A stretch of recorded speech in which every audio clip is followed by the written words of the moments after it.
Whether it's Baghdad or Bangladesh,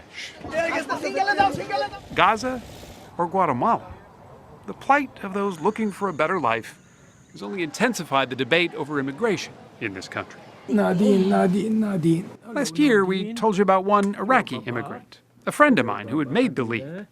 But when we last left him, his future remained uncertain. He had moved to Lancaster, Pennsylvania, in a place where the old so easily meshes with the new. It seemed a pretty fitting place to find an old friend's new home. Good to see you again, my friend. Good to see you. How are you? I'm good. We hadn't seen each other in more than a decade, since the unwelcome circumstance that first brought us together. The war in Iraq. It was in Baghdad, on the eve of the U.S. invasion, that I first met Athir Hamid Hussein. He was an Iraqi photographer, a cameraman, well known in Baghdad for his work shooting soap operas and documentaries. CBS News hired him not only for his eye, but for his language and local knowledge. But it turned out Athir's greatest asset was his courage.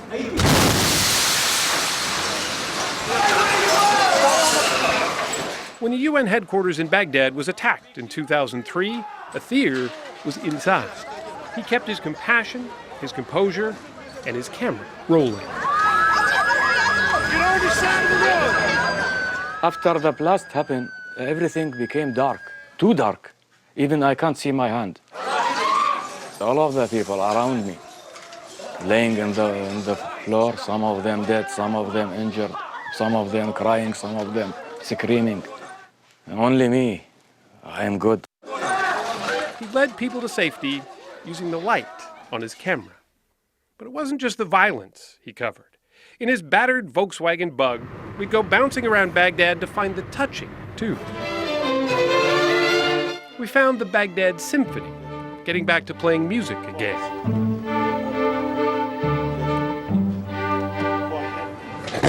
We ventured to the Baghdad Zoo, Stormed by looters who took every morsel of food. where starving animals were fed and watered thanks to the U.S. military. It's rock and roll.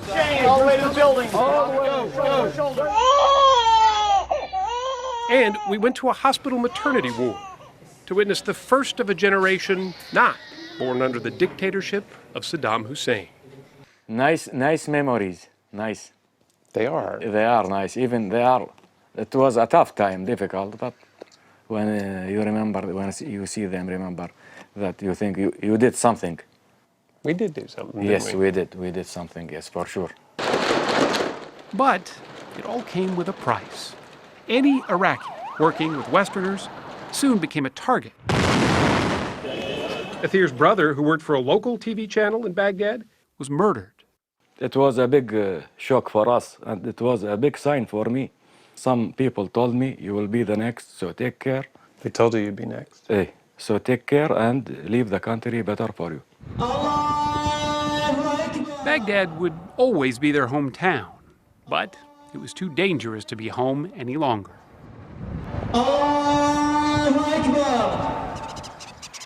So, 5 years ago, Athir and his family fled Iraq. The threats against his family had allowed him to gain legal refugee status from the U.S. government. And with little more than they could carry, they arrived in the U.S. So, of all the places, though, why Lancaster? It's a quiet and peaceful town. But his wife, Arij, says the adjustment hasn't been easy. No, nobody know us, nothing. We start from zero. But we are a strong family. Strong indeed.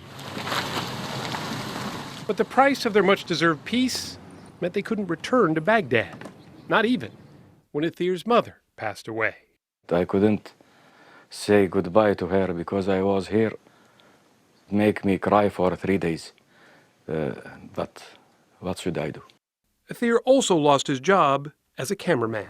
There wasn't much of a need for a war photographer in the Pennsylvania countryside. So he took what he could find. His first job was here, on an assembly line at a chicken processing plant. And then a job as a custodian at a public school in Lancaster.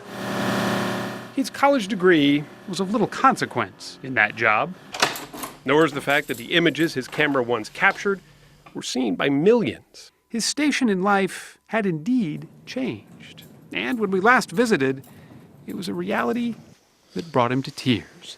That sucks, man. It's gonna get better though. I can't imagine it's not. This job is respectable, good job, but it's hurt me. But I had to do it because I need to survive, to feed my family, and now I have a big family. The sacrifice meant he could provide for that family. Haneen, his daughter, his son, Hyder. Yeah. And his twin girls, both born as U.S. citizens late in 2012. The chance to start over was indeed a blessing. But Athir told us back then that there was still one gaping hole. So I still have a hope to find my real life as a cameraman. You're not giving that up. No, never. And he didn't. A few weeks after we visited, while he was vacuuming another classroom, his phone rang. It was KYW TV in Philadelphia. They'd seen our Sunday morning story, and turns out they were in need of a cameraman. So you've got a vacuum cleaner in one hand, the phone in the other hand telling you get to be a cameraman again. You probably dropped the vacuum pretty quick. I dropped the vacuum and I turned it off right away, and I said, I will exchange you with the camera. Within a few weeks, Athir was right back to earning a living as a news photographer. On this day, covering a carjacking and the memorial that was set up for the victim. He's still covering life and death, but it's different now. Imagine I am carrying my camera and walking on the street with you, normal, nobody will attack me. Imagine that. It's different than what we were used Yes, to, huh? yes, very different. Something else is different now, too. Of the United States of America. Last month, Athir became a U.S. citizen. Athir Hamid Hussein.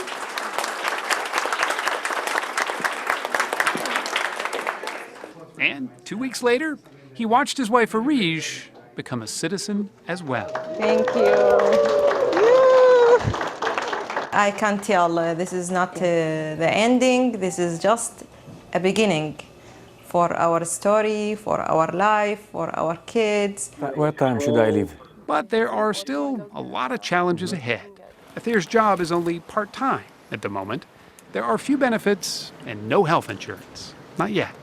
But after all he's been through, Athir Hamid Hussein will be the last person you hear complaining. Now I am living the American reality. I don't call it the American dream. Why isn't it a dream? It is not a dream. It is real. I am living normal life.